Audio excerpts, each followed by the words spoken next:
Sa ulo ng ating mga balita, malaking conspiracy sa likod ng pagpatay kay Negros Oriental Governor Roel Digamo tinitingnan ng Department of Justice, habang ang Department of National Defense at Armed Forces of the Philippines naniniwala naman na may iba pang grupo na may kinalaman din sa naturang pamamaslang. At ang gun ban ipatutupad sa buong lalawigan ng Negros Oriental kasunod ng Digamo assassination at Special Joint Task Force na binuo ng Armed Forces at Philippine National Police, tiniyak na mahuhuli ang iba pang private armed groups sa Negros Oriental. Pagbaba naman sa mga labi ng 6 na sakay ng Cessna 206 plane, maaaring magkaroon daw ng antala dahil sa masamang lagay ng panahon. Ang motibo sa pananambang sa sasakyan ng isang Department of Agriculture official sa Camarines Sur, posibleng may kinalaman sa trabaho. At taas presyo sa produktong petrolyo aasahan na naman sa susunod na linggo. Sa ating international news naman, ang Saudi at Iran nagkasundo na ibalik ang kanilang diplomatic relation, habang ang United Nations na babahala sa pag-recruit ng mercenary group na Wagner ng mga inmates sa Russia. At live nationwide via satellite sa pamamagitan ng ating iba't ibang platform ng Bomb Radio Philippines. Narito na ang mga detalye ng balita. Aasahan ang panibago na namang taas presyo sa mga produktong langis. Yan ay sa pagpasok ng susunod na linggo. Base nga sa pagtaya ng Department of Energy, posibleng maglaro sa 29 na sentimo kada litro ang itataas sa presyo ng diesel. Yung gasolina naman ay may 1.15 kada litro ang magiging pag-angat. Ang kerosene o gaas ay may 6 sentimos kada litro naman magiging aumento ang ipapatupad. At dito mga kabombo, ayon pa sa Department of Energy, sa araw ng Lunes malalaman yung pinal na pagtaas ng presyo ng mga produktong langis na ipapairal huyan araw naman ng Martes ng susunod na linggo. Kumuha naman tayo ng update doon sa malaking conspiracy sa likod ng pagpapatay kay Negros Oriental Governor Roel Digamo. Tinitingnan ng Department of Justice, habang ang Department of National Defense naman at Armed Forces of the Philippines naniniwalang may iba pang grupong may kinalaman sa naturang pamamaslang. Alamin natin ang buong detalye ng report na yan mula kay Bombo Marlene Padiernos. Bombo Alaysa, Bombo Dennis, naniniwala si Department of Justice Secretary Jesus Crispin Remulla na hindi lamang iisang utak yung gumana sa pagplano at pamamaslang dito kay Negros Oriental Governor Roel Digamo. Ito ang inihayag ng kalihim sa gitna na nagpapatuloy na malalimang investigasyon sa naturang kaso. Ayon kay Remulla, posibleng mayroong malaking konspirasi sa pagpaplano sa pamamaslang kay Digamo at aniya aabot sa 3, 4 o higit pa ng mga individual ang nagsabuatan sa pagpapatumba sa nasabing gobernadora. Paliwanag ni Remulla, hindi kakayanin ng isang tao lamang ang malaking pagkilos na ito na isinagawa sa naturang krimen, at naniniwala rin siya na mayroon pang ibang grupo ng mga individual na sangkot din sa naturang kaso bukod doon sa mismong mastermind sa likod nito. Sa ngayon, hindi muna tinukoy ng kalihim ang motibo sa likod ng pamamaslang, ngunit tiniyak niya na patuloy na pinag-aaralan at tinututukan ngayon ng Department of Justice at iba pang law enforcement agency ang nasabing krimen. Samantala, bukod naman na pahayag ay sinabi ni Armed Forces of the Philippines Chief of Staff General Andres Centino na mayroon din silang tinitignan ngayong iba pang grupo na posibleng may kinalaman sa pagpapatay kay Digamo. Bukod kasi anya sa grupo ng mga kalalakihang pumasok sa Atlamaril sa loob ng compound residence na Digamo, ay mayroon din silang nakitang iba pang grupo na posibleng may kinalaman dito. Ito ang dahilan kung bakit nagpadala ngayon ng special unit ang Department of National Defense at Armed Forces of the Philippines sa Negros Oriental para sa pagpapatupad ng mas mahigpit na seguridad sa lalawigan.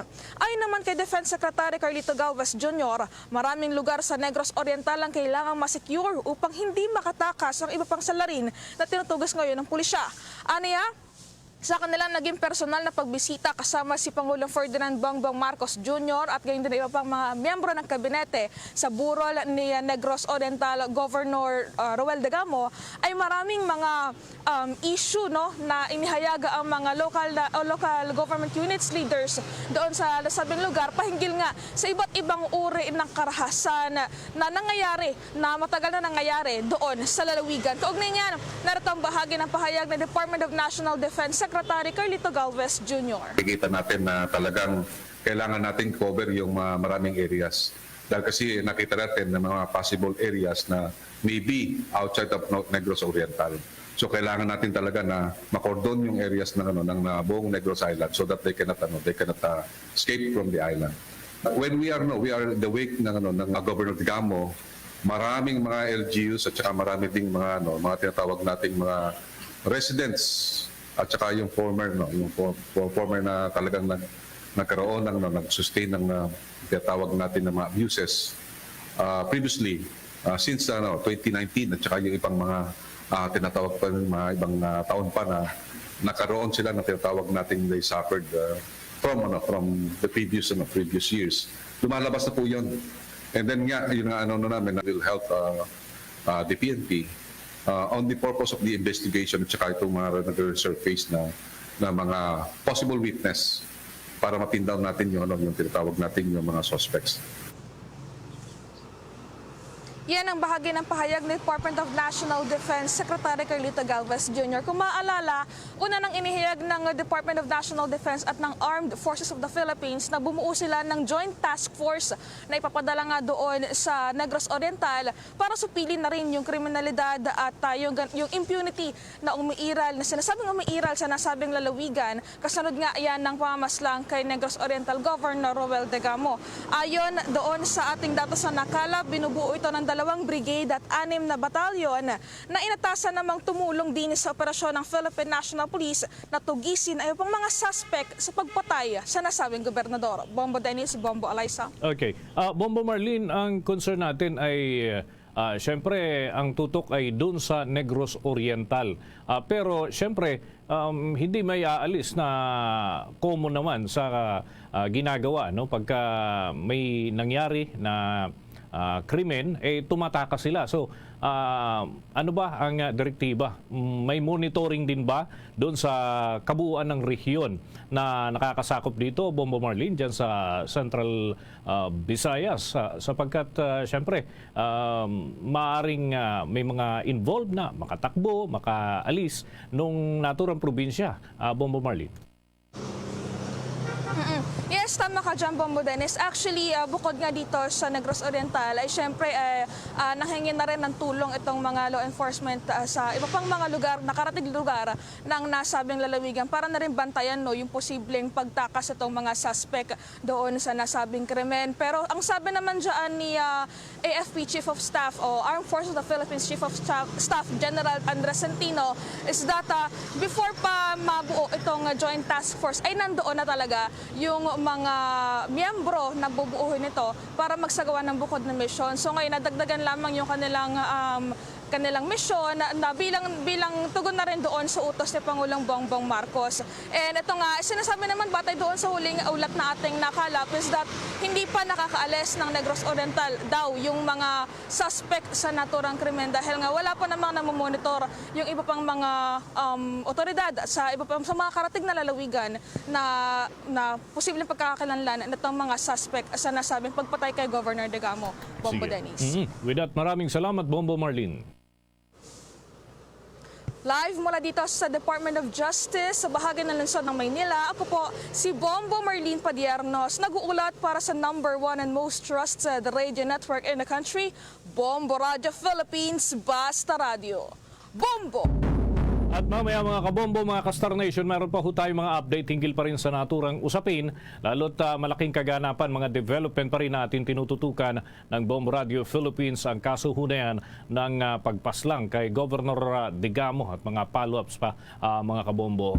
Samantala, dako muna tayo dyan sa Hilagang Luzon. Ito ho mga kabombo, yung pagbaba ng mga 16 na sakay ng Cessna 206 plane, maaari daw magkaroon ng antala. Alamin natin kung bakit. May pag-uulat ang Bombo Radio Kawayan. Maaaring maantala ang pagbaba sa mga labi ng 6 na mga sakay ng Cessna 206 plane mula sa dalisdis ng bundok sa Barangay Ditarum, Dibilacan, Isabela. Sa panayam ng Bombo Radio Kawayan, inihayag ni Incident Management Team Commander Attorney Constante Foronda na umaambon ngayon sa Dibilacan kaya tiyak na makakaapekto sa binuong composite retrieval team na marating ang crash site. Bago anya makarating sa crash site ay mayroong tatawirin na ilog na hindi maaaring tawirin kapag umuulan dahil bukod sa malakas ang agos ay mataas ang antas ng tubig. Ito ang ilog na tinawid ng mga composite search and rescue team nang gumanda ang lagay ng panahon bago nakarating sa crash site. Sinabi ni Atty. Foronda na sumangguni sila sa crime lab at pinayagan silang lagyan ng apog ang mga labi ng mga pasahero upang ma-preserve dahil nasa state of decomposition na. Matapos nito ay babalutin ang mga labi at ilalagay sa mga cadaver bags at dadalhin ng composite retrieval team at muli silang tatawid sa ilog na mahirap tawirin kapag masama ang panahon. Dadalhin ang mga labi sa bayan ng Dibilacan at doon isa-certify ng municipal officer ng Dibilacan ang pagkamatay ng mga pasahero ng Cessna 206 plane. Sinabi rin ni Atty. Foronda na humingi na rin siya ng pahintulot sa Northern Luzon Command o NOLCOM na gagamitin ang helicopter ng Philippine Air Force upang makuha ang mga labi sa Dibilacan, Isabela upang madala sa Tactical Operations Group o TOG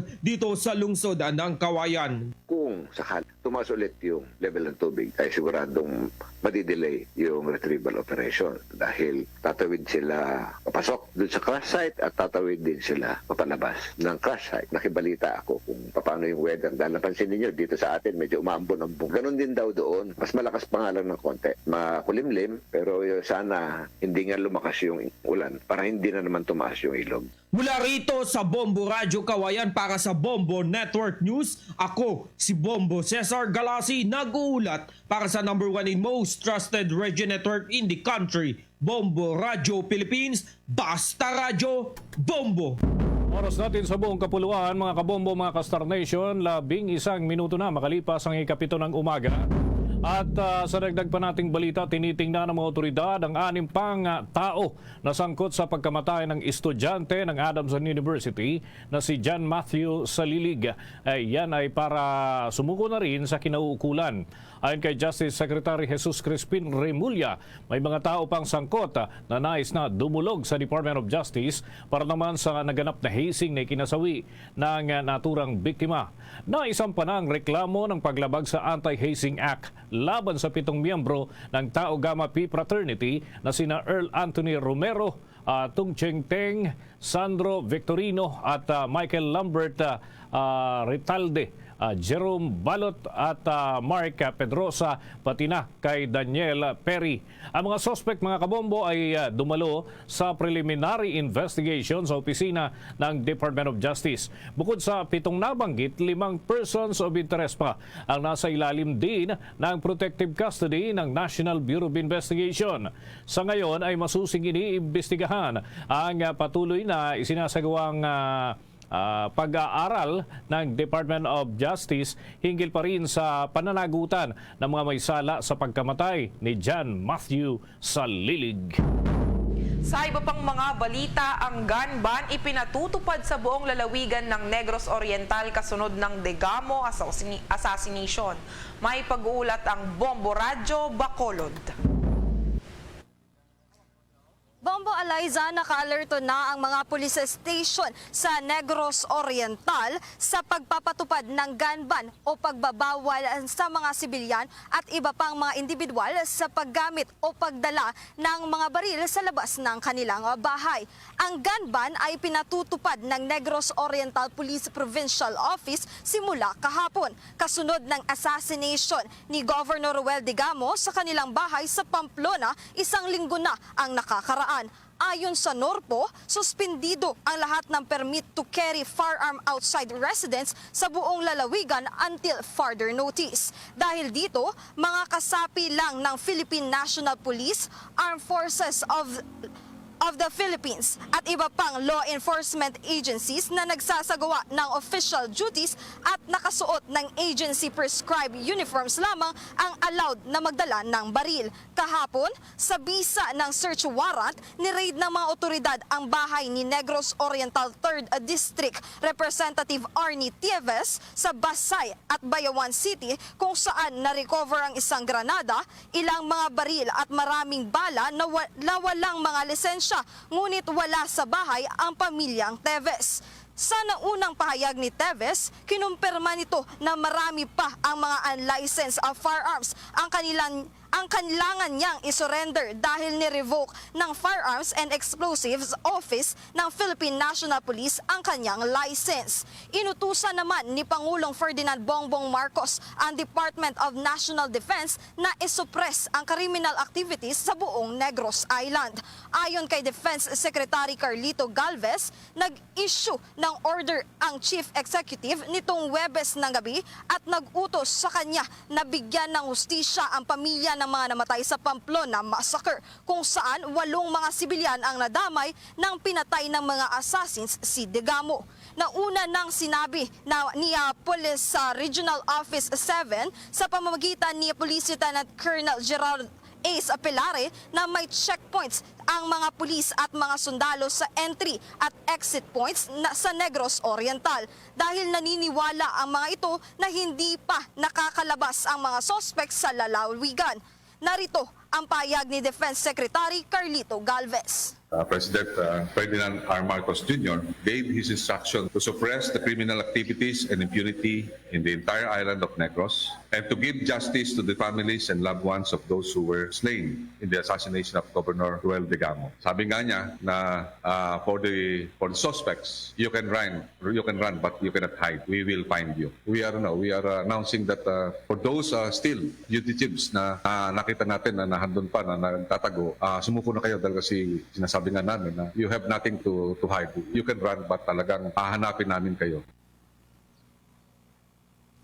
Bombo Danis, Bobo Alayza, sa ngayon nasa Kapitolyo pa rin ang bangkay ni Governor Degamo at magpapatuloy ang public viewing hanggang bukas. Ang bangkay nito ay dadalhin sa kanyang hometown sa Chateau Negros Oriental sa Lunes. Ang tentative schedule ng kanyang libing ay Huwebes, Marso 16. Okay, Bombo Cherry, ang concern natin sapagkat may umiiral na gun ban, ano? How about yung mga personalities na may validated naman na threat sa kanilang buhay? I-issuehan ba sila ng bodyguard mula sa PNP o Philippine National Police, Bombo Cherry? So, Bombo Danis, kailangan nilang pumunta sa mga otoridad o sa Philippine National Police na humingi sila ng security o seguridad na mula sa mga Philippine National Police dahil hindi naman sila makaka-hire ng mga private army dahil kinakailangan na meron silang authority o authorized na kailangan nila ng security na mula sa kanilang mga kapulisan. Papalapit lang sila sa mga malapit na kapulisan sa kanila para kausapin ang Chief of Police na kung meron silang mga threat na kukuha o nare-receive sa ibang tao, Bombo Danis. Importante kasi may consider din natin yung kanilang kalagayan despite the fact na kinakailangan talagang ma-maintain yung peace and order sa naturang lugar. With that, maraming salamat, Bombo Cherry. Bombo Danis, mula rito sa lungsod ng Bacolod, ito si Bombo Cherry Gris Santillan para sa number 1 and most trusted radio network in the country, Bombo Radio Philippines. Basta Radio, Bombo! Naghatid yan sa atin sa oras na 18 minuto na makalipas ang ika-7 ng umaga. Sa mga karagdagang pa ho nating update, Special Joint Task Force na binuo ng Philippine National Police at ng Armed Forces of the Philippines ay may pagtitiyak ho na mahuhuli yung iba pang private armed groups sa Negros Oriental. Alamin natin ang kabuuan ng ulat ng Bombo Radio Iloilo. Tiniyak ng Philippine Army na palakasin pa ang joint military at police operations sa Negros Oriental upang lansagin hindi lamang ang private armed groups kundi pati ang rebelde na mga grupo na banta sa seguridad ng mga residente at mga opisyal ng gobyerno. Sa panayam ng Bombo Radio kay Brigadier General Marion Sison, Commander ng 3rd Infantry Division at head ng binuo na Special Joint Task Force Negros, sinabi nito na kaagad nagsimula ang operasyon ng Special Task Force kasunod ng utos ni President Ferdinand Bongbong Marcos Jr. na sugpuin ang lahat ng uri ng lawless violence at ibalik ang peace and order sa Negros Island. May ipinadala rin ang Armed Forces of the Philippines na karagdagang elite unit o ang Light Reaction Company na may special training sa counter-terrorism operations at involved rin noon sa Battle of Marawi. Ang karagdagang puwersa ng militar ay kasunod ng bagong mga kaso sa Negros Oriental na nadiskubrihan at iniimbestigahan na ng gobyerno kasunod ng pagpatay kay former Governor Ruel Degamo. Ayon kay Sison, aalamin ng task force kung may iba pang private armed groups na konektado sa grupo na pumaslang kay Degamo at sa 8 iba pang individual. Eksaktong 1 linggo na ang nakaraan. Ayon pa kay Sison, ipagpatuloy ng Special Joint Task Force ang operasyon hanggang maibalik sa normal ang sitwasyon at ma-restore ang sense of security ng mga residente sa Negros Island. We are conducting case build-up actually in order to find out kung saan pa yung mga linkages nila ng mga private armed group. Hopefully, with the conduct ng ating mga kasamahan, yung intel units natin, we were able to find out more about dito sa mga private armed groups. Ang timeline natin dito is until manormalize yung ating situation. Si Brigadier General Marion Sison ang head ng Special Joint Task Force Negros. Para sa Bombo Network News, mula rito sa Bombo Radio Iloilo, ito si Bombo G. Zapadios. Para sa #1 and most trusted radio network in the country, Bombo Radio Philippines. Basta Radio! Bombo! Samantala, kinundina ng Transport Group ang pagpapalabas ng show cause order ng Land Transportation Franchising and Regulatory Board o LTFRB sa mga jeepney drivers na lumahok sa Transport Strike noong Lunes. Ayon kay pinagkaisang samahan ng mga tsuper at operator nationwide o Piston, President Modi Floranda, inilalabas lamang ng mga drivers na lumahok sa tigil pasada ang kanilang mga hinaing sa gobyerno. Isa nang tinukoy ni Floranda ang maling pulisiya sa pagkuha ng mga prangkisa. Mararapat anya na pag-aralang mabuti ng Land Transportation Franchising and Regulatory Board ang nasabing show cause order dahil kaya sila lumalahok sa mga tigil pasada ay para magprotekta sa mga prangkisa, ganun din na maprotektahan ang mga mananakay para maipagpatuloy nila ang serbisyo sa kanila. Naghatid na huyan sa atin sa oras na 22 minuto na makalipas ang ikapito ng umaga. Ito naman mga kabombo, yung National Economic Development Authority at Commission on Elections ay may pagbibigay diin doon sa mas makakatipid daw para sa pondo, yung pati na sa oras, yung Constitutional Assembly kumpara huyan sa Constitutional Convention. Alamin natin ang kabuang ulat mula kay Bombo J.C. Galvez. Binigyan diin ng mga opisyal ng National Economic and Development Authority o NEDA at ng Commission on Elections o COMELEC ang Constituent Assembly para amyendahan ang economic provisions ng konstitusyon upang payagan ang pagpasok ng karagdagang foreign direct investments ay mas tipid sa pondo at oras kumpara sa Constitutional Convention. Ipinunto ni Reverie Sapaen, Director of Governance Staff ng National Economic and Development Authority kay Senator Robin Hood Padilla sa pagdinig ng Senate Committee on Constitutional Amendments and Revision of Codes na 46 million pesos ang gagastusin sa CONAS kung masasabay sa plebisito nito sa barangay at sangguniang kabataan election sa Oktubre. Dagdag ni Sapaen, kung ang plebisito ay hindi hahabol sa barangay at sangguniang kabataan election sa Oktubre, maaaring 13.9 billion pesos ang gagastusin. Pero kung sa Constitutional Convention, gagastos ang gobyerno ng 15 billion pesos kung sabay sa barangay at sangguniang kabataan elections at 28.5 billion pesos kung hindi sabay. Sa 15 billion pesos para sa CONCON, ipinunto niya na 805 million pesos ang gagastusin sa allowances, emoluments at accommodations ng CONCON delegates. Ani ni Julius Torres, COMELEC Regional Election Director for Cordillera Administrative Region, mas maraming proseso ang CONCON kasama ang pag-imprenta ng 68 milyong balota para sa CONCON delegates, pagsasanay ng mga guro at malaking information drive para sa balota sa barangay at sangguniang kabataan elections at CONCON delegates. Sa kabilang dako, ipinunto ni Padilla na bagamat magkaibang pananaw ng Senado at Kamara sa paraan ng pag-amyenda ng economic provisions na sa ligang batas, pareho ang kanilang pananaw na kailangan baguhin ang economic provisions para pumasok ng foreign investments. Anya, medyo dito sa dalawang bagay na ito, naghihiwalay ang dalawa pero ang magandang balita, anya ay parehas na gusto na nais na magkaroon ng amyenda sa saligang batas. Kaugnay niya, narito pakinggan natin ang bahagi ng payag ni Senator Robin Hood Padilla. Alam niyo po, sa totoo lang, ang mahalaga po sa amin, marinig kami ng taong bayan. Yun po ang una sa lahat. Yung pong patungkol sa amin, sa Kongreso, sa mababa at sa mataas na kapulungan, hindi naman po sila tumitigil. Magmula pa po yata ng 13th Congress, wala na po silang ginawa kundi magsulong ng patungkol po sa charter change. At ako naman po, yan din po ang gagawin ko sa mataas na kapulungan. Wala din po akong gagawin dyan kung hindi magsulong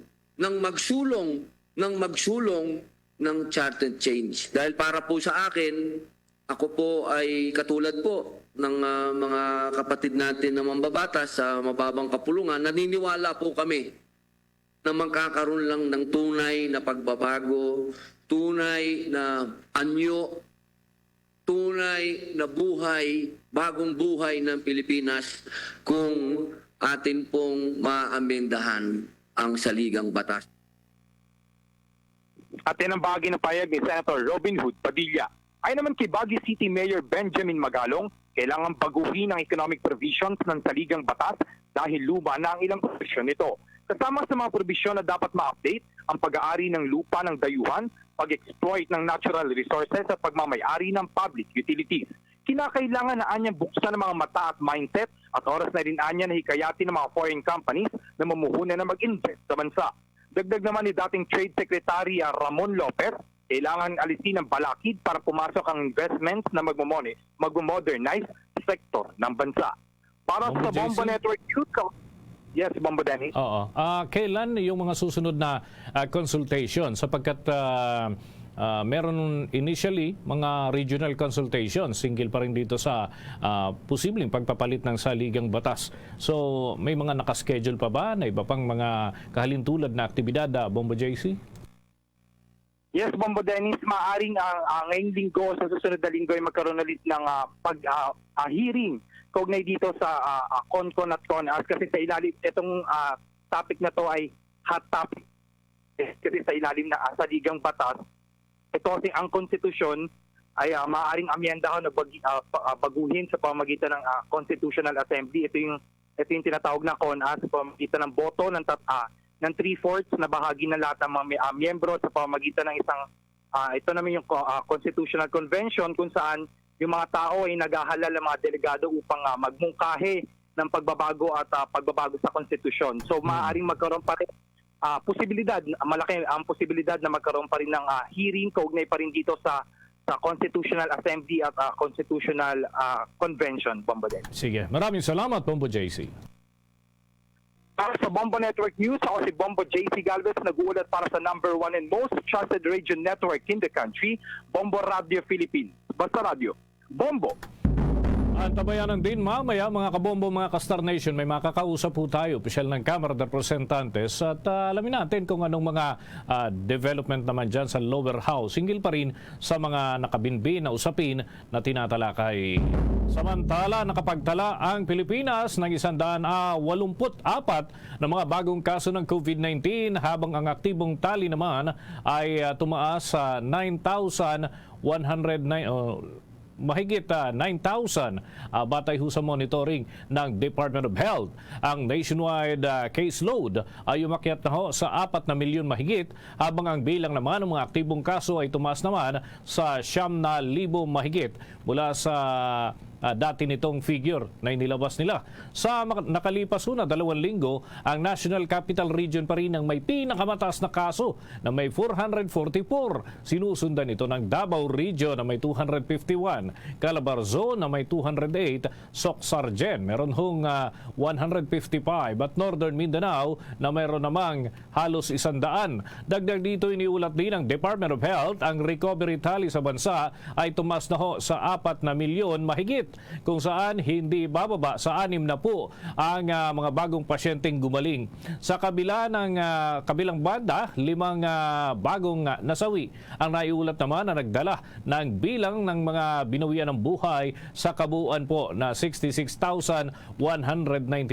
Una nang sinabi ng Independent Research Group na OCTA na ang 7 araw na COVID-19 positivity rate dito sa National Capital Region ay tumaas sa 2.1% noong buwan ng ngayong buwan ng Marso at yan ay naitala noong 8 ng kasalukuyang buwan mula ho sa dating 1.8% lamang. Tala mga kabombo, consternation ng Public Attorney's Office, tiniyak na matututukan nila ang mga kaso laban sa mga suspects sa fraternity hazing. May mga nakalap na impormasyon si Bombo Jovino Galang. Mahigpit na susubaybayan at babantayan ng Public Attorney's Office ang mga kasong inihain laban sa mga sangkot sa hazing. Sinabi ni PAO Chief Attorney Presida Acosta Rueda na kanilang tinutulungan ang mga magulang ng mga biktima ng hazing na lumalapit sa kanila. Ilalapit anya nila ang mga kaso sa ahensya gaya ng sa National Bureau of Investigation o NBI para agad na mabigyan ng hustisya ang mga biktima ng hazing. 22 years na po tayong PAO Chief. Pag hinawakan po ni PAO Chief, hindi tinatantanan. Tinatapos. Yung death penalty noon, 1,200 ang papatayin ng Arroyo Administration noong 2004. Pinatigil po natin ang bitay. Kasama ko kayo. Sumunod yung tanimbala, laglagbala. 5 buwan. Musundo po kami ng mga FW sa kulungan doon sa Absicom. Biktima ng tanim. Pinatigil po natin yan. Sa batas po natin, ang law enforcers natin, PNP, pwede silang magsampa. Ang NBI pwede magsampa. Sa Kian de los Santos case, nagsampa ang PAO ng complaints at nagsampa rin ang NBI. Titignan po ng PAO kung sapat yung isasampa ng PNP investigators. Kung sapat na yon, hindi na po kami magsasampa. Pero may draft complaint affidavit na po ang Baguio case. Yeah. Yung kay ma'am naman, nasa court na, kaya tututukan na po ng PAO yan. So, ganun po tayo, marunong tayo na makipag-coordinate. Team player din tayo sa mga kasama. Nanawagan na ito na dapat talagang buwagin na ang mga fraternity, lalo na maraming mga naiulat na nasasawi sa mga membro nila dahil sa hazing. Tigil na to. Tumulong na mga schools. CHED, tulong na kayo. Piskal, judge, mga nasa Congress, lahat kayo tumulong na. Tigil na to. Tayo na lang ang bansang may ganito eh. Tayo na lang. Sa ibang bansa, di pwede makalusot yan. Kahit merong man nagaganap. Mabigat ang parusa sa mga pumapatay ng walang dahilan.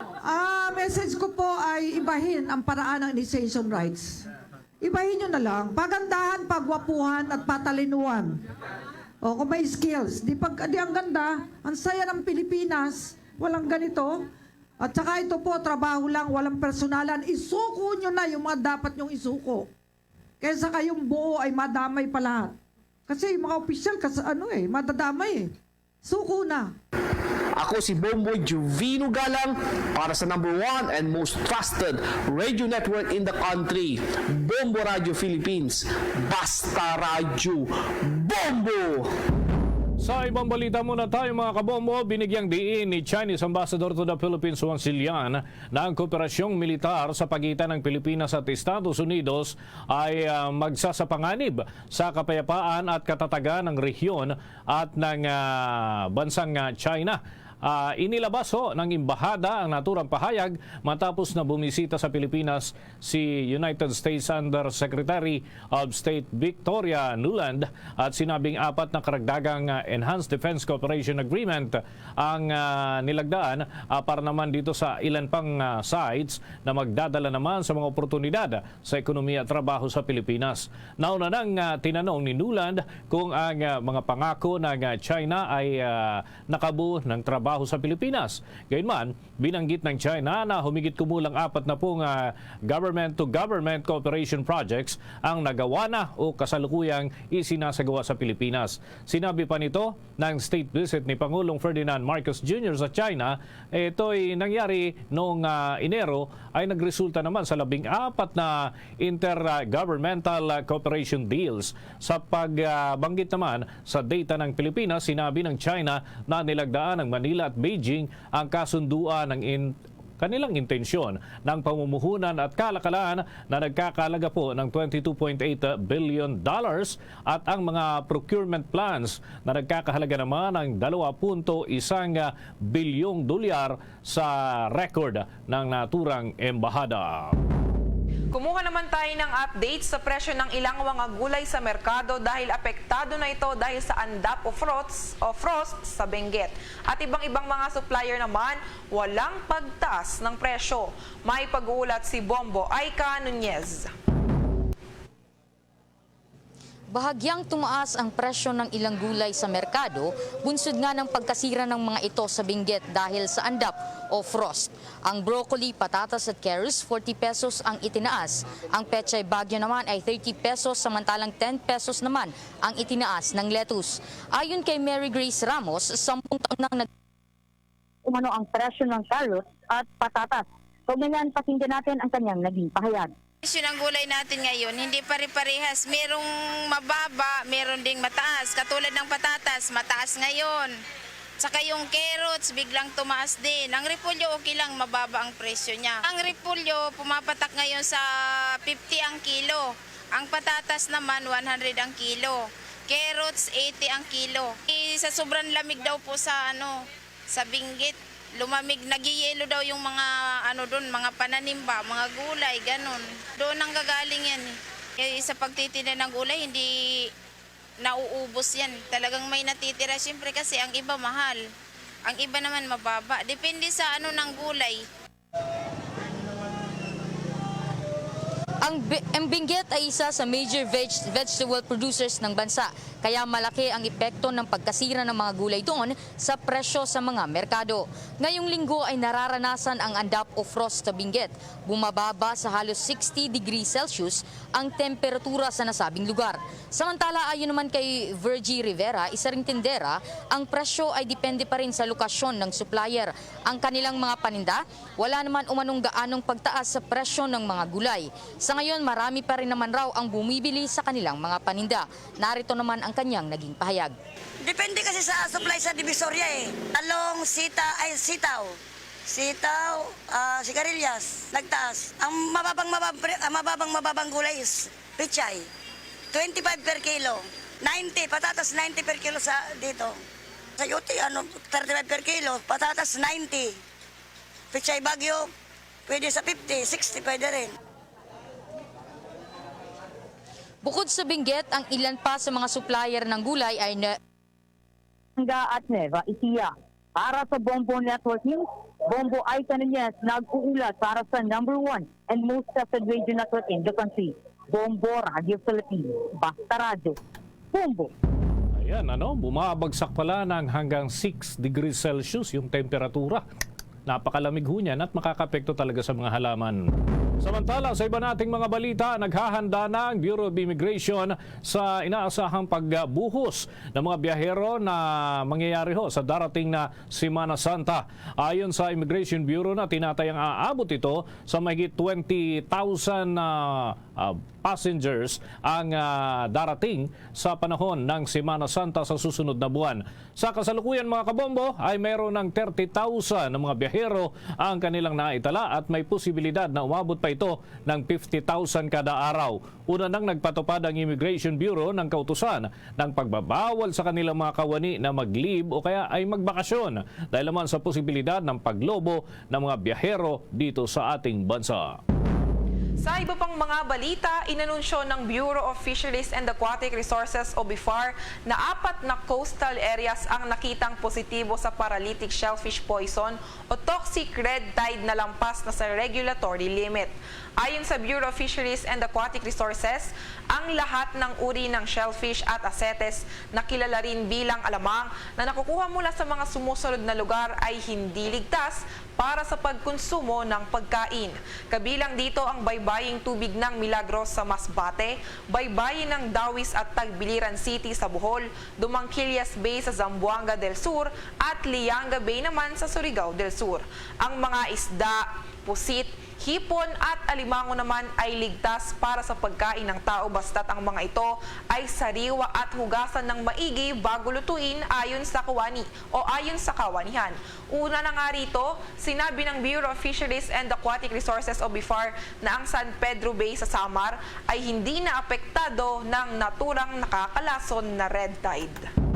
Ako naman tayo sa mga balita sa mga lalawigan, mga kabombo. Yung nangyari ho na pagpapaputok ng baril, no? At ito yung nangyari dyan sa lalawigan ng Camarines Sur. Isa hong tauhan ng Department of Agriculture ay tinututukan na ng isinasagawang investigasyon. Alamin natin mga follow-up dyan ng Bombo Radio Naga. Posibleng may kinalaman umano sa trabaho ang motibo sa nangyaring pamamaril sa sasakyan ng isang kawani ng Department of Agriculture Camarines Sur sa bayan ng Pili sa nasabing lalawigan. Maalala March 8 ng kasalukuyang taon nang mapabalita na pinaulanan ng bala ng hindi pa nakikilalang mga sospek ang sasakyan ni Engineer Ted Ilida habang nakaparada ito sa loob ng bakuran ng biktima. Sa panayam ng Bombo Radio Naga kay Pili Acting Mayor Francis Belen, sinabi nito na wala naman umano silang alam na nakaaway ng biktima, lalo na't masyadong pribado ang buhay ni Ilida, ngunit hindi naman umano inaalis ang posibilidad na may kaugnayan sa trabaho ang motibo ng mga sospek sa insidente. Sa kabilang banda, ligtas naman ang biktima, maging ang pamilya nito na labis naman na pinagpapasalamat ni Belen. Ito'y matapos na mangyari ang insidente sa kalagitnaan ng gabi at natutulog na rin si Ilida at ang pamilya nito, kung kaya wala naman sakay ang nasabing sasakyan nang mangyari ang insidente. Aniya, umaga na nang makita ng biktima na tadtad ng tama ng bala ang sasakyan nito, kung kaya't agad naman itong inireport sa mga otoridad ang nasabing insidente. Kaugnay nito, agad namang ipinag-utos ng alkalde ang mas pagpapahigpit pa sa monitoring at checkpoints sa iba't ibang bahagi ng kanilang bayan upang maiwasan ng mga ganitong klase ng mga insidente, lalo na at karaniwang mga riding in tandem ang sospek sa mga ganitong klase ng pananambang o pamamaril. Sa ngayon, nagpapatuloy pa umano ang isinasagawang investigasyon ng mga otoridad hinggil sa insidente, lalong-lalo na ang pagtukoy sa posibleng may kagagawa nito. Paalala na lamang ng opisyal sa mga residente na agad na ipagbigay alam sa mga otoridad kung mayroon silang nakikita o napapansing kaduda-dudang mga tao o aktibidad sa kanilang mga lugar upang agad itong maaksyonan ng kapulisan.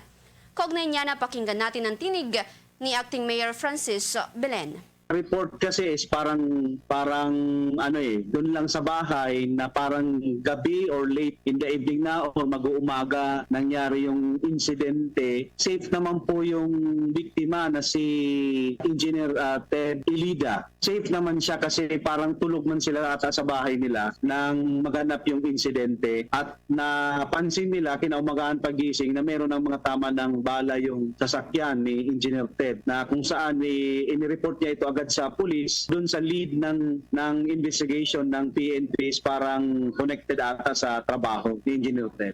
At yan ang bahagi ng pahayaga ni Honorable Francis Belen. Yan ang ulat mula dito sa Bombo Radio Naga, Bombo Legi Bara, para sa #1 and most trusted radio network in the country, Bombo Radio Philippines, Basta Radio. Bombo! Samantala, nagutos ang Bangko Sentral ng Pilipinas na ganap na ipatupad ang Philippine QR Code Standard. Yan ay para sa darating na Hulyo 1 ng kasalukuyang taon. Sa isang pahayag, sinabi ho ng Bangko Sentral ng Pilipinas na inaprubahan ng Monetary Board ang pagtatakda ng patakaran na magpapadali sa buong paglipat ng lahat ng quick response at yan ay enabled payment na kinakailangan sa National QR Code Standard o tinatawag na QRPH. Ang QRPH, mga kabombo, ay ito yung ginagamit na QR code na standard ng ating bansa. Batay na rin sa isang card standard na pandaigdigang pamantayan po yan para sa secure na pagbabayad. Ito ay binubuo at binalangkas yan upang gawing pamantayan ang paggamit ng QR code sa ating bansa. Sinabi ng naturang tanggapan na ang alituntunin ay nag-uutos sa Bangko Sentral ng Pilipinas Supervised Financial Institutions na magsisilbi namang payment service providers. Gayon din ang nag-aalok ng QR Code-enabled payment service para naman gamitin at ipakita ang QR codes sa kanilang internet at mobile channels simula 1 ng Hulyo ng taong kasalukuyan.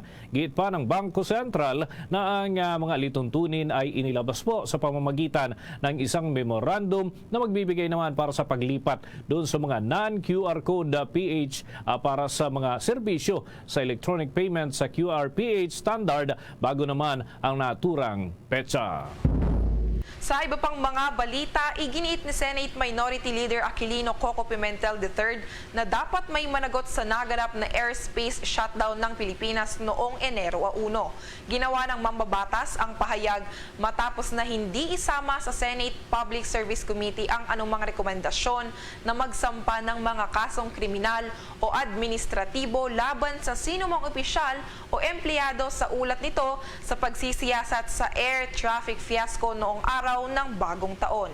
Idinagdag ng mambabatas na isang imposibleng palitan ang mga kagamitan sa mga sistema ng komunikasyon, navigation, surveillance, air traffic management nang walang maayos na mga pamamaraan sa maintenance.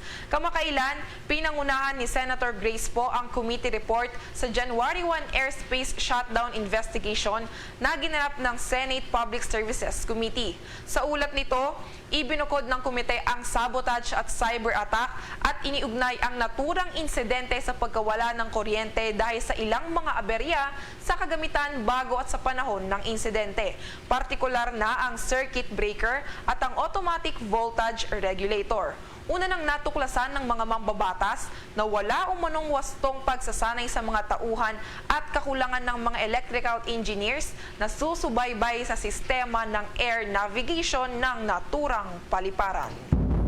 Update naman tayo mga kabombo kung natagpuan na ho yung Cessna plane dyan ho sa bahagi ng Sierra Madre Mountains ay nagpapatuloy pa rin naman ang paghahanap dun ho sa helicopter na nawala dyan sa bahagi ng Palawan. Alamin natin ang mga update hinggil dyan sa ulat ng Bombo Radio Legazpi. Tuloy-tuloy pa rin ang pagsusumikap ng mga otoridad sa paghahanap ng nawawalang medical evacuation helicopter na may tail number na N45VX sa Balabac, Palawan na una nang naiulat na nawawala nitong 2 ng Marso. Sa panayam ng Bombo Radio Legazpi kay Coast Guard Ensign Gabriel Infante ng Coast Guard District Palawan, negatibo pa rin ang sinagawang maritime patrol kahapon sa karagatang sakop ng nasabing lugar. Ngunit kaugnay nito, naniniwala ang otoridad na posibleng mayroon pang buhay sa mga sakay ng bumagsak na chopper kung kaya't hindi pa umano ia-anunsyo ang search and retrieval operations. Ngunit aminado rin si Infante na isa ang pabago-bagong panahon sa nagpapatagal at nagpapahirap ng isinasagawang search and rescue operations. Lalo pat delikado rin para sa mga divers na languyin ng karagatan kung saan tinuturong posibleng pinagbagsakan ng nasabing aircraft dahil sa lalim nitong 120 hanggang 130 meters. Tanging ang unan pa lamang ng pasyenteng sakay ng helicopter ang nakuha ng Philippine Coast Guard personnel at wala pang nakikitang anumang debris mula sa nasabing chopper. Samantala, sinuguro naman ni Infante na hindi sila susuko hanggang hindi nila nakikita ang Yellow Bee helicopter na pagmamayari ng Philippine Adventist Missionary Aviation Services.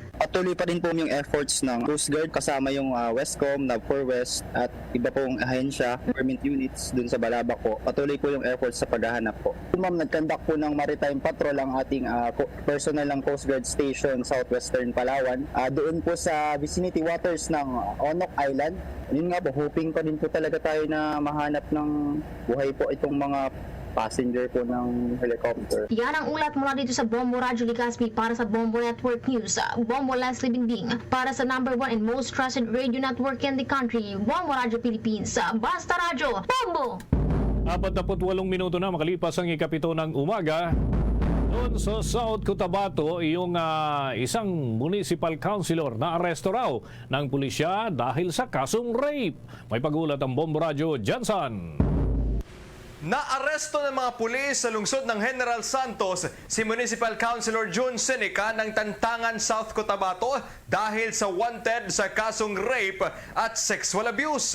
Ayon kay Police Captain Arnie Noel Cardos, Chief of Police sa Bula Police Station, na kanilang ikinasa ang operasyon matapos mapag-alaman ang lokasyon ng naturang opisyal sa Bria Home San Isidro nitong lungsod base sa intelligence gathering. Si Councilor Seneca ay top 3 most wanted umano ng municipal level ng Tantangan. Ang warrant of arrest ni Kagawad Seneca ay ipinalabas ng korte noong Enero nitong kasalukuyang taon. Nakalagay sa warrant niya is rape at diha na mo siya nakuha sa may Bria Homes sa may San Isidro. But since natantangan ng case, i-turn over na mo siya sa Batangan PNP. Siyempre sa information gathering sa intel operatives, and then basically ang mga warrant of arrest is anywhere man na siya. Ang information namin is top 3 sa municipal level ng Tantangan. At yan ang ulat mula rito sa Bombo Radio Jensen. Para sa Bombo Network News, ito si Bombo Lave de Leon. Para sa the #1 and most trusted radio network in the country, Bombo Radio Philippines. Basta Radio, Bombo! Samantala, ang programang Oplan Asin isinasagawa na sa lalawigan ng Pangasinan na naglalayong buhayin ang salt industry sa Pilipinas. May pag-uulat ang Bombo Radio Dagupan.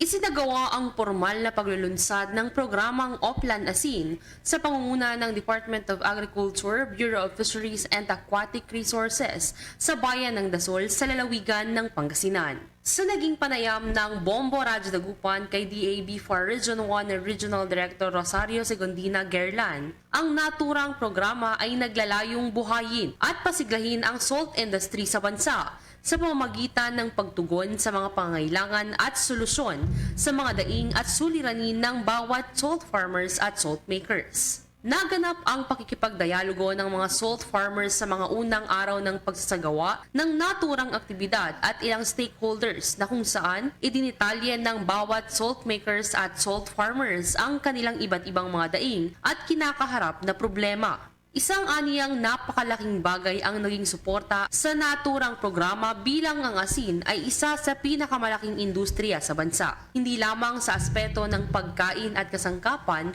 kundi bilang kabuhayan ng maraming Pilipino. Dagdag pa nito na sa mga nakaraang dekada ay halos 85% ng asin sa bansa ay nakukuha sa lalawigan at nasa 15 ang nagmula sa ibayong dagat o mga imported na asin. Ngunit sa pagdaan ng mga taon ay unti-unting bumaba ang produksyon nito sa Pangasinan dahil sa iba't ibang hamon na kinaharap, kabilang na ang kakulangan sa kakayanang sumunod sa mga mahalagang pamantayan na nakasaad sa Republic Act 8172 o ang salt iodization nationwide. Siguro tingnan na kung kailangan ng baguhin or amendahan para kasi maraming uses ng asin, katulad ng fertilizer siya sa coconut, and then yung mga for industrial purposes, and then yung sa pagkain ng mga hayop, ganon, and yung sa pagbabagoong din ng ating mga sa industry ng bago. Para sa Bombo Network News, mula rito sa Bombo Radio Dagupan, Bombo Aubrey Mascareñas nag-uulat para sa #1 and most trusted radio network in the country, Bombo Radio Philippines. Basta Radio, Bombo! Bombo International News. Nagkasundo na ang Iran at Saudi Arabia na muling ibalik ang kanilang diplomatic relations at buksan ang kanilang mga embahada sa loob ng 2 buwan. Ito ang nabuong kasunduan sa ginawang pulong ng 2 lider ng bansa na ginanap sa China. Dumalaw sa pagpupulong sina Ali Shamkhani, Secretary ng Supreme National Security Council ng Iran, Saudi National Security Advisor Mossad bin Mohammed Al-Ayban at Wang Yi na senior diplomat ng China. Matapos ang maipatupad ang desisyon, ay magpupulong ang mga foreign minister ng 2 bansa para paghandaan ang palitan nila ng mga ambassadors. Kasama sa kasunduan ang pagbuhay ng Security Cooperation Agreement ng 2 bansa na napirmahan pa noong taong 2001. Tiniyak naman ni Wang na patuloy nilang magiging tulay sa mga bansa na mayroong hindi pagkakaunawaan. Taong 2016 nang putulin ng Saudi Arabia ang pakikipag-ugnayan sa Iran matapos na lusubin ng mga protesters ang diplomatic post ng Saudi na nakabase sa Tehran. Nagbunsod ang protesta ng nabitayin ng Saudi Arabia ang kilalang si Shi Muslim scholar. Samantala, Ang United Nations naman nababahala sa pag-recruit ng mercenary group na Wagner ng mga inmates sa Russia na ikinabahala ng United Nations High Commissioner for Human Rights at ang pag-recruit ng mga sundalo ng Russia ng mga preso para sumanib sa kanilang mercenary group na Wagner. Base sa ulat ng United Nations, binibigyan nila ng pardon ang mga kriminal na napatawan na ng hatol para kanilang makasama. Binibigyan din umano nila ng buwanang bayad ang mga kaanak ng mga inmates sa Russia. Bukod pa dito, ay gumagamit ng pananakot at pagbabanta ang grupo para mabilis ang mga ito na makuhanan ng mga miyembro. Hinihikayat ng United Nations ang Russian government na protektahan ang kanilang mga inmates mula sa mga karahasan at pananakot. Sa ating international news pa rin, ang pagsabog sa isang commercial building sa Dhaka, Bangladesh, umabot na sa 21 ang patay at higit 100 ang nasugatan. May pag-uulat ang Star FM Bacolod. Patuloy pa rin ang pagtaas ng bilang ng mga taong nasaktan at namatay sa nangyaring pagsabog sa Dhaka, Bangladesh. Sanhi ng pagsabog ay ang mga iligal na mga kemikal na tinatago sa gusali. Sa panayam ng Star FM Bacolod kay Muhammad Sharif, lokal na residente ng Bangladesh, sinabi niyang hindi konektado ang nangyaring pagsabog sa terorismo. Like this unexpected thing and innocent people die in our country. But this is actually the fault of the building owner. It is not, he didn't even think about the safety, he think about only the money. So our government, research, there is a bomb institute went to there to check is there any kind of terrorism activities or found any kind of thing. But there is nothing about the terrorism or anything, because it was only just for careless things and the house owner, the building owner. Samantala, inaresto na ang 3 katao sa likod ng pagsabog, ang may-ari ng gusali, kapatid nito at ang isang negosyante. At yan ang balita mula dito sa 95.9 Star FM Bacolod para sa Bombo Network News. Star DJ Yuno, nag-uulat para sa #1 and most trusted radio network in the country, Bombo Radio Philippines. Basta Radio, Bombo! Bombo Sports News. Pasok na sa ball final sa Figure Artistic Gymnastics World Cup Series doon sa Baku, Azerbaijan. Itong si Filipino gymnast na si Carlos Yulo. Nitong Biyernes mga kabombo ay nakaabanse na sa medal round ang pambato ng Pilipinas sa rings at parallel bars. Nasa pangalawang pwesto ito na mayroong kabuuan na 14.916 points. Makakaharap niya sa finals na gaganapin naman sa araw ng Linggo ang pambato ng Israel na si Andrei Medvedev at Gabriel Bortanet ng Romania, Nicola Bartoloni ng Italia at ng iba pang mga kalahok dito. Sa kabuuan mga kabombo ay mayroon ng 4 na medal at ito'y hawak ni Yulo sa nasabing World Cup Series na kinabibilangan ng bronze sa parallel na ginanap naman sa Germany, gold para sa floor exercise at silver para sa parallel bars at bronze naman para sa vault dun sa Doha, Qatar. Bombo Foreign Exchange Update. Sa mga nag-aabang sa palitan ng piso kontra sa foreign currencies, na itala mga kabombo mga Kastar Nation, ang katumbas ng isang United States dollar ay 55 pesos 17 centavos. Ang Hong Kong dollar ngayon ay 7 pesos and 03 centavos at ang Singaporean dollar 40 pesos 82 centavos. Ang Saudi Arabian Rial ay 14 pesos 71 centavos at ang Euro ay 58 pesos and 45 centavos batay sa data ng Bangko Sentral ng Pilipinas at Bankers Association of the Philippines. The Bombo Foreign Exchange Rate Update is brought to you by Queen City Development Bank. Mga kabombo at Kastar Nation, bilang kapalit po ng dating Horacio Imperata, narito ang Litany of Gratitude after COVID-19 pandemic. Nagmula po ito sa Catholic Bishop Conference of the Philippines.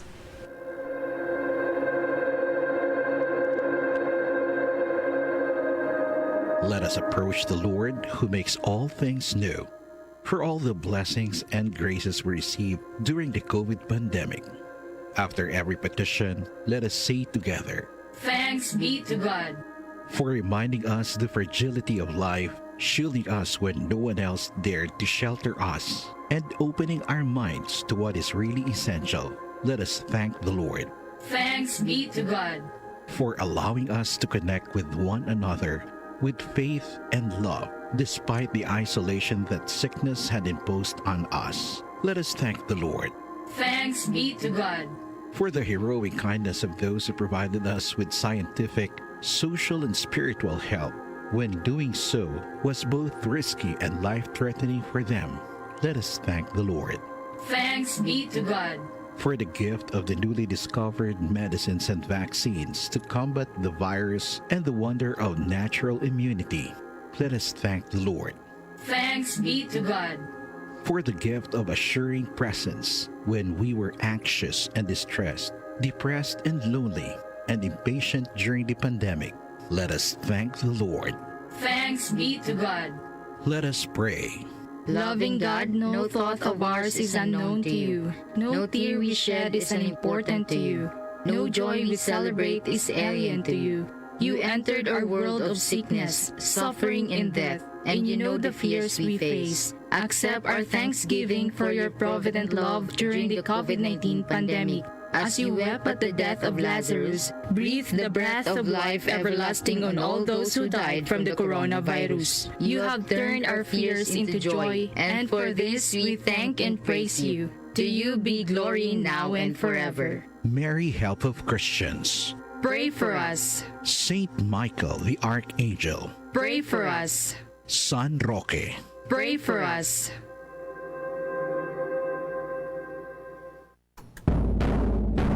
At yan ang kalipunan ng ating mga balita sa pangumagang edisyon ng Bombo Network News. Mula sa Bombo News Center, para sa #1 and most trusted radio network in the country, Bombo Radio Philippines. Basta Radio, Bombo!